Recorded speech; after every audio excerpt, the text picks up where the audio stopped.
Le 45e conseil annuel de l'Association de gestion des ports de l'Afrique de l'Ouest et du Centre a accosté à Pointe-Noire, ville portuaire et capitale économique de la République du Congo. Du 4 au 7 novembre, plus de 300 spécialistes du secteur maritime de l'Afrique de l'Ouest et du Centre vont devoir échanger autour du thème « La valorisation durable et résiliente des infrastructures portuaires face aux défis économiques et environnementaux ».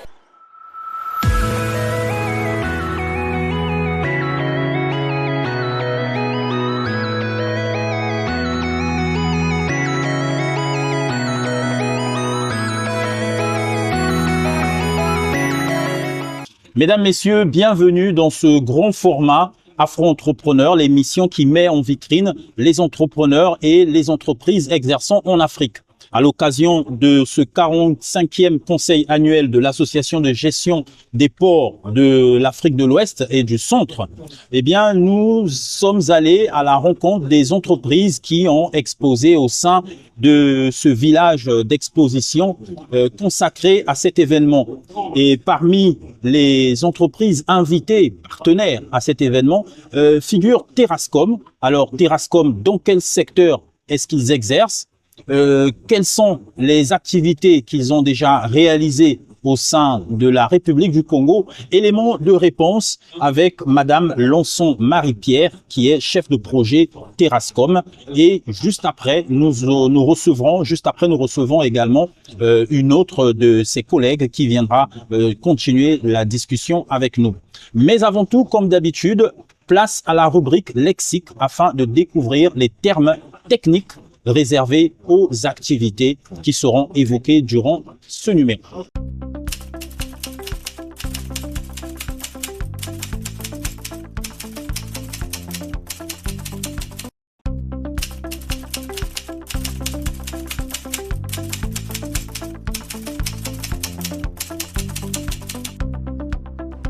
Le génie civil, c'est l'ensemble des travaux qui servent à construire des infrastructures comme les routes, les ports, les bâtiments, les ponts ou les bases industrielles.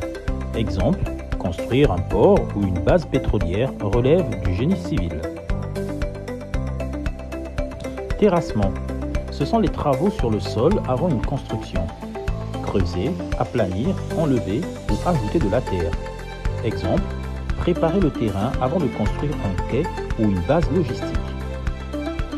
Groupe parapétrolier, c'est une entreprise qui travaille autour du pétrole, sans produire directement le pétrole. Elle fournit des services comme le transport, la construction, la sécurité ou la maintenance. Exemple, une société qui construit des installations pour une compagnie pétrolière et parapétrolière. Un quai. C'est un ouvrage construit au bord de la mer ou d'un fleuve pour permettre aux bateaux d'accoster et de charger ou décharger du matériel. Offshore, ce mot désigne tout ce qui se passe en mer, loin de la côte. Exemple, les plateformes pétrolières en mer sont des installations offshore. Onshore, ce terme désigne tout ce qui se passe sur la terre ferme. Exemple, les bases logistiques à Pointe-Noire sont des installations onshore.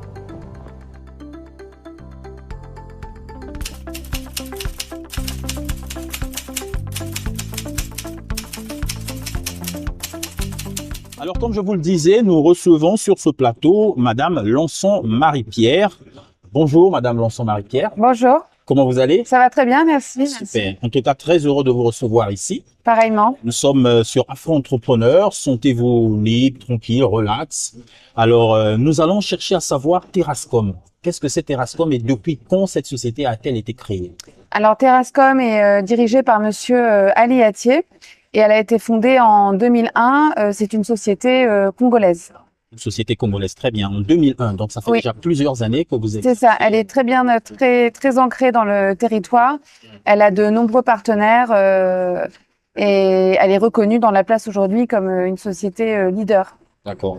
Alors, quand j'ai essayé de fouiner un peu dans Terrascom, j'ai découvert que vous faites dans les activités comme le génie civil et le terrassement. Est-ce que vous pouvez nous en dire un peu plus? C'est ça. Donc, nous faisons des travaux de terrassement, nous préparons des sites industriels et nous réalisons des fondations. Nous avons une centrale à béton en centre-ville et on a une capacité de production qui est très importante. D'accord. Et jusque-là, les travaux de terrassement vont bon train. Est-ce qu'il y a d'autres travaux ou tout ont déjà été effectués? Non, nous avons encore des travaux de terrassement sur le site Boss Congo qu'on va terminer dans quelques mois pour aller après vers d'autres projets pour 2026.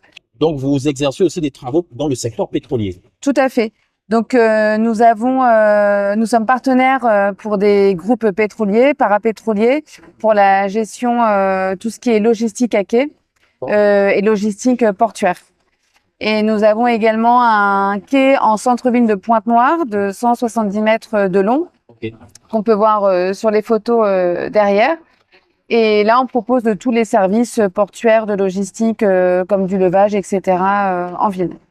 Très bien. Est-ce que vous êtes aussi dans les infrastructures portuaires et logistiques, si j'ai bien compris? Oui, c'est ça, complètement. Oui, complètement. Et on a aussi un petit peu de travaux offshore pour du parapétrolier, avec notamment de la fourniture de personnel. Donc, ce qui explique votre présence au sein de ce 45e conseil annuel. C'est ça. Et comment vous appréciez jusque-là, nous sommes déjà à 2 jours de cet événement, comment vous appréciez l'atmosphère, les discussions, les échanges? Je trouve que l'atmosphère est très bonne. Il y a beaucoup de sociétés aujourd'hui qui sont là. Tous les corps de métier sont bien représentés et des rencontres très intéressantes, pas mal de monde, de belles personnalités et des bons souvenirs pour la suite. Et j'espère du business et du commerce, bien sûr. On l'espère aussi. En tout cas, c'était un plaisir de vous avoir. Merci beaucoup. Tout à l'heure, qui c'est que nous allons recevoir après vous? C'est Madame Katia qui est chez Micopéry, mais elle se présentera elle-même beaucoup mieux que moi, je peux le faire. Merci. Merci à vous. À la prochaine. À la prochaine, merci.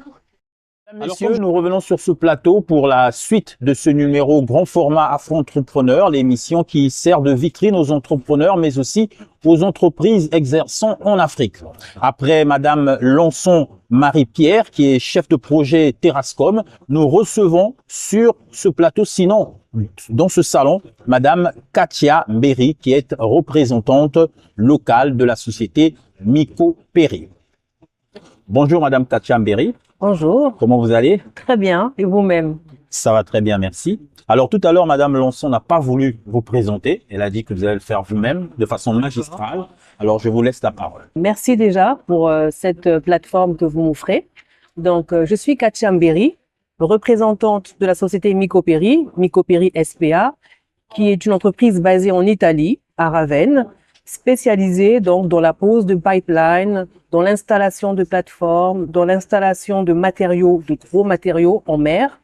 Et nous sommes au Congo pour le projet Congo LNG, c'est-à-dire la liquéfaction du gaz naturel, tout simplement. D'accord, liquéfaction de gaz naturel. Voilà. Alors, depuis quand est-ce que vous exercez en République du Congo? Alors, il faut déjà savoir que Micopéry est souvent venu au Congo pour des projets divers, on va dire depuis 2013, en 2016, et là on est revenu en fin 2023 pour ce projet Congo LNG, le projet phare du Congo, parce que il faut savoir que le Congo jusque-là n'exploitait pas le gaz, et là c'est une décision qui a été prise très récemment par les autorités, par le président. Et Micopéry, c'est 75 ans d'expérience dans le monde entier, Moyen-Orient, Amérique centrale, Afrique de l'Ouest, dans le bassin méditerranéen également. Et les liens sont étroits avec le Congo parce que on a toujours été appelés et bien accueillis au Congo. D'accord. Alors parlons de ce projet de liquéfaction de gaz naturel. Où en sont les travaux? Est-ce que actuellement le Congo produit déjà du gaz naturel? Le Congo produit déjà. Alors, il faut savoir que nous sommes arrivés, nous avons commencé avec diverses lignes, on va dire ça comme ça. Okay. Nous opérons sur le champ pétrolier Néné. Nous avons relié différentes plateformes. Donc, il y avait Wakapi 4, ça c'est en italien. En français, c'est WP4. Et on a relié donc Litchendjili Offshore, Litchendjili Onshore, WP4 et Scarabeo qui va bientôt arriver de Chine. C'est nous qui travaillons sur les rigueurs, donc les supports qui vont accueillir la plateforme. Et le Congo est dedans parce que le gaz est conduit vers les gros, on va dire, gaziers Excalibur et Tongo qui sont arrivés, je pense, il y a déjà 1 an et demi au large au niveau de Litchendjili. Et donc, ce sont ces gros gaziers qui reçoivent, on va dire, le gaz qui a été liquéfié. Alors, on était très en attente de voir le Congo faire partie des exportateurs de gaz liquéfié. Est-ce que c'est déjà un rêve devenu réalité? Est-ce qu'on exporte déjà du gaz? On peut le dire, oui, effectivement, parce que le gaz est récupéré et ensuite emmené vers l'extérieur. Parce qu'il n'y a pas encore de raffinement. De raffinerie. Afrique, Europe? Plutôt Europe. Plutôt, Oui. Mais je pense qu'après, ça va évoluer parce que très bientôt, on va dire à court terme, il y aura même pour une consommation locale. D'accord. Parlons de consommation locale. Est-ce qu'on ressentira, est-ce que la ménagère ressentira cette différence à partir des prix? Est-ce qu'on pourra voir un jour la bouteille de gaz, voir son prix diminuer? Oui, bon, nous l'espérons, hein. Comme je dis, nous sommes là pour l'installation de plateformes, pour l'installation des pipelines. Ensuite, ce sont les opérateurs chargés donc de raffiner, de traiter le gaz naturel, qui vont avec leur politique interne, avec le gouvernement, réfléchir, je suppose, hein, à un tarif pour ça. Parce qu'effectivement, si le Congo le produit, il faut que le Congo en profite. C'est bien qu'il en N'est-ce profite. pas? Alors, il n'y a pas que le secteur gazier, il y a aussi l'ingénierie et gestion de projet. Est-ce que vous pouvez Exact. nous parler un peu plus? L'ingénierie de projet, dans le sens où nous avons des équipes qui peuvent, on va dire, livrer clé en main des projets, dans le sens où on réfléchit donc aux différents calculs. Moi, j'appelle ça comme ça, mais vous savez, l'ingénierie, c'est vraiment réfléchir au poids, réfléchir à la manière de poser les plateformes, réfléchir à la densité du sol, à ce qui se trouve sous la mer, faire des études géologiques. Donc, c'est vraiment un package, voilà, planifié avec le client, bien sûr. C'est vraiment un package qui est réfléchi. Il y a beaucoup de statisticiens, il y a beaucoup d'ingénieurs, c'est vraiment un complexe. Il y a des dessinateurs, oui. Et vous allez même plus loin. Corps de métier. Plusieurs corps de métier. Vous allez même plus loin dans les installations de structures sous-marines. Structures sous-marines. Alors, souvent, j'ai entendu beaucoup d'entrepreneurs ou beaucoup d'entreprises se plaindre du volet ressources humaines en matière d'activité sous-marine. Est-ce que, comme les autres entreprises aussi, vous importez le personnel? Alors, quand on a la possibilité d'avoir du personnel sur place, bien sûr, nous recrutons sur place. Ça fait partie du local content. Mais sinon, effectivement, on va dire les personnes qui connaissent bien le projet, qui ont l'expertise, viennent de l'Italie.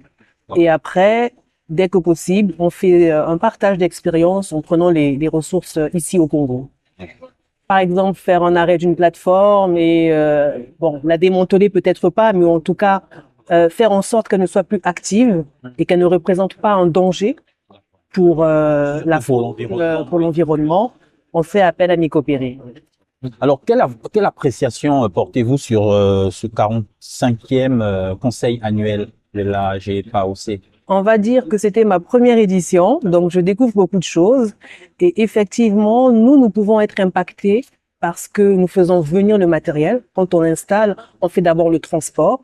Donc, on est impacté dans le sens où on doit dédouaner, on doit faire pas mal de choses, payer des tarifs, payer des droits et taxes. Et c'est vrai que ça pourrait nous arranger si ça coûtait moins cher, c'est sûr. C'est sûr. Mais après, je pense que les sujets étaient très intéressants, hein, le domaine portuaire, où s'arrête la souveraineté du port, où commence celle de la ville. Donc, ce sont des problématiques qui nous impactent. Qui vous impactent. Oui. Et on évoque de plus en plus lors de ce conseil annuel les smart ports. Alors, la digitalisation des services portuaires. Qu'est-ce que vous pensez de ce projet ou de cette nouvelle façon de travailler? Est-ce que au sein de Nicopéry, on entend aussi utiliser les nouvelles technologies? Ce qui est bien, c'est qu'avec le Covid, on n'avait pas le choix. D'accord. Nous sommes tous, on va dire, sur la plus grande partie du globe, nous sommes tous passés au digital. Malheureusement, le Covid étant terminé, on est revenu aux méthodes traditionnelles, anciennes, mais aujourd'hui, on n'a plus le choix. Il faut passer au digital. Parce que beaucoup de paperasse, beaucoup de données, beaucoup d'acteurs, beaucoup de différents services. C'est vrai qu'aujourd'hui, avec le GIOT, on a le guichet unique et ça rend beaucoup de services. C'est déjà une avancée considérable. Mais on peut aller plus loin et vraiment, ce serait un atout majeur parce que ça prend du temps. Les démarches peuvent prendre beaucoup de temps. Et quand on a un projet qui attend, on a des bateaux, parce que Nicopéry a des bateaux spécialisés pour le transport, pour la pose du pipeline. Et il faut dire qu'un bateau immobilisé, c'est plus de 200 000 euros. Exactement. Donc, on peut Ok. pas perdre plus de 200 000 euros par jour parce qu'on a du matériel coincé au port. Vous comprenez? Donc, c'est vrai qu'avec la digitalisation, on gagnerait en temps, on gagnerait en efficacité parce qu'avec un mail, on peut toucher plusieurs services. Et ça évite d'avoir à faire service par service, sachant que parfois, quand on va dans un service, c'est 2-3 heures. Exact. Et la douane au Congo ferme à 14-15 heures. Donc, on court après le temps. Exact. Et nous, Mycopéri, on est sans cesse à courir après le temps parce Claire. que on a plusieurs personnes qui attendent le matériel pour l'installer et il y a vraiment des enjeux considérables Et derrière. là, en parlant de temps, les projets en cours, Les projets en cours. on peut estimer à quand est-ce que ce sera peut-être effectif?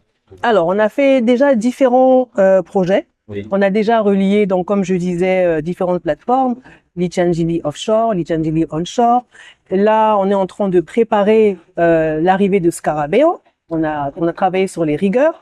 Donc, Scarabeo va arriver, on va pouvoir l'installer. Donc, c'est vraiment ce mouvement-là, la poser. D'accord. Et on est à plus de... Ça aide aussi pour ceux qui nous suivent, hein. Oui. C'est de comprendre. Parce que les pipelines, ils sont en horizontal, les rigueurs sont en vertical. Donc, moi, je ne suis pas du tout ingénieur. Ok. Mais voilà, je dois me mettre à la page, je dois apprendre. Et pour vraiment vulgariser, les rigueurs, ce sont les pylônes, les piliers qui vont vraiment accueillir la plateforme qu'on va poser. D'accord.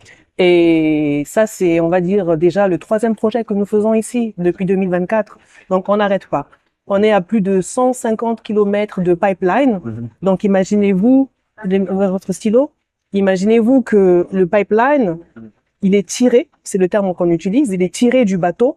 Il va tout au fond de la mer et il y a plusieurs pipelines qui sont alignés comme ça sur des kilomètres et des kilomètres. Et c'est vraiment très technique. Il faut beaucoup de précision. Ok. Beaucoup de précision, d'où les ingénieurs, les calculateurs, ingénieurs mathématiques, statisticiens et surtout études de sol qui est très importante. Selon que le sol est malléable ou pas, boueux ou pas, donc ça dépend de beaucoup de C'est rassurant de savoir qu'il y a encore un marché pour les mathématiciens. Ah oui. Alors apprenez les maths, ça va être intéressant. Alors on va finir. Peut-être un mot de la fin, sinon comment percevez-vous l'avenir par rapport à l'environnement, business au Togo, par rapport au projet que vous avez, est-ce que vous êtes Oui. optimiste? C'est vrai, vous n'allez pas dire que vous êtes pessimiste, et si vous êtes optimiste, pourquoi? Non, on est plutôt optimiste parce que le Congo évolue. Déjà, le projet gaz est une grande avancée parce qu'avant on le brûlait et maintenant on le On récupère récupère. pour pouvoir l'exploiter. Et bientôt, le panier de la ménagère pourra même être impacté de manière positive. Donc, il y a des champs pétroliers qui sont là, qui fonctionnent, que l'on relie. On espère avoir encore beaucoup de projets, bien sûr. Et le Congo avance aussi dans tout ce qui est conscientisation. On voit qu'il y a de plus en plus de personnes qui s'intéressent également à l'environnement parce que c'est mieux de récupérer le gaz que de brûler. Donc, ça a un grand impact sur l'écologie. C'est très bien. Et on espère que ça va aller en Et grandissant. puis, une formation aussi, À la formation, bien sûr. parce que plus de projets, on aura plus besoin de personnes pour... Besoin de personnes, mais qui dit personne dit formation. Qui dit formation dit centre de formation, création de centres de formation, création, pourquoi pas, d'université. Oui. Parce que les mathématiques, c'est l'université, hein. Donc, oui, ce serait bien qu'on aille dans ce sens-là pour pouvoir justement soutenir l'employabilité et l'emploi au Congo, bien sûr. Exactement. Merci beaucoup, Madame Mais je vous Kamberi. remercie, C'était un plaisir de vous avoir. Et on espère que la prochaine fois, on aura encore cette opportunité. Peut-être si certains projets évoluaient, Oui, n'hésitez pas de nous contacter pour D'accord. parler. avec plaisir. Mesdames, Messieurs,